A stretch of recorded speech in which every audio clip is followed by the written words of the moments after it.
Welcome back to Malden's Revolution. I'm Mark Linehan. 250 years ago today, on March 17, 1776, after 2 weeks of negotiations punctuated by nighttime artillery duels, the British Army evacuated the town of Boston.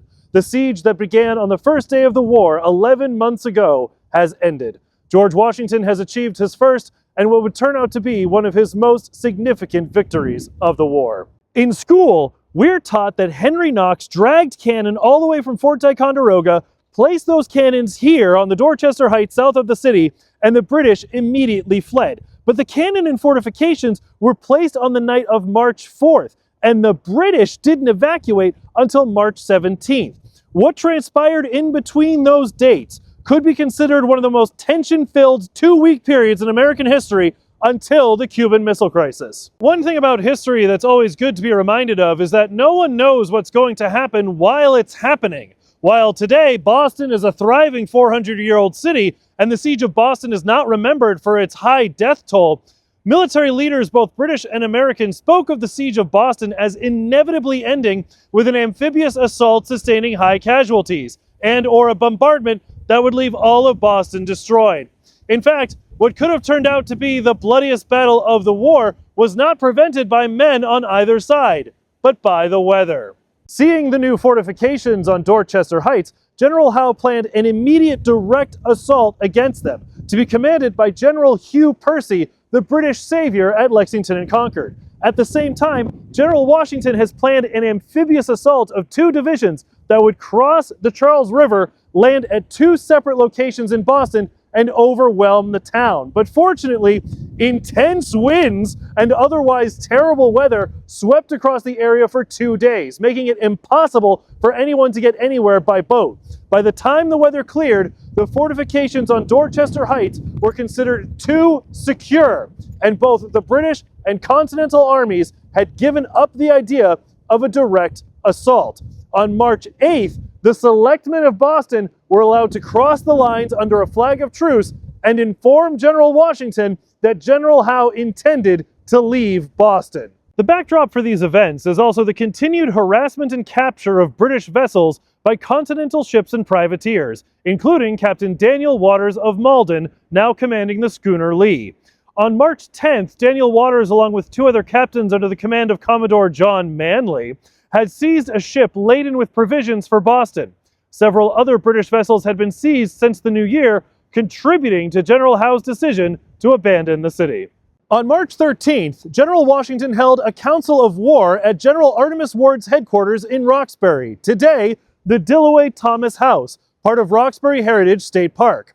And while the main focus of the meeting was the planning of the last days of the siege of Boston, this one meeting would have huge ramifications for soldiers from Malden throughout the rest of the war. While the siege of Boston was not yet won or done, preparations for what happened afterwards had to be discussed.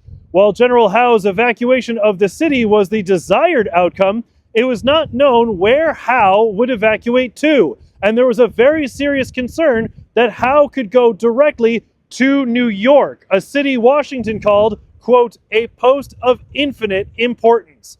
This led Washington and his generals to conclude that any troops no longer needed in Boston should be immediately redeployed to New York to defend either the city itself or to be sent up the Hudson to reinforce the faltering invasion of Canada under the command of Benedict Arnold. It was decided that if General Howe didn't evacuate Boston the next day, 5 regiments should be immediately redeployed to New York, along with the Rifle Battalion, including those riflemen who celebrated Christmas in Malden. The 5 regiments ordered to immediately proceed to New York included Malden's 25th Continental Regiment, now under the command of Colonel William Bond, since Colonel Thomas Gardner had succumbed to his wounds after the Battle of Bunker Hill. At first light on March 17th, the day after General Washington had sent additional reinforcements to the Dorchester Heights, General Howe evacuated Boston. An armada carrying 12,000 people left Boston forever, but not for New York as Washington had feared. The fleet instead headed for Halifax, Nova Scotia, where many loyalists would end up permanently settling. And many of today's citizens of the great provinces of Nova Scotia and New Brunswick can trace their family ancestry back to Boston in 1776. But this was not the first time people from this area had made that journey. When Halifax was first settled in 1749, they established St. Matthew's, a church for non-Anglicans, Presbyterians, Congregationalists. And for their first minister, they recruited the Reverend Aaron Cleveland, who was at the time serving as the minister of the Second Church of Malden. Now, not all the men of Malden guarding the Mystic for the last 11 months had re-enlisted in the Continental Army at the new year. Now that the center of the war was shifting from New England to New York, the separation between Continental Army and Massachusetts militia was re-established. So the men of Malden who headed to New York were mainly the ones serving in Naylor Hatch's company, whereas Benjamin Blaney and his company were remaining here in Massachusetts to defend the colony and its coast. But Captain Benjamin Blaney's story isn't over.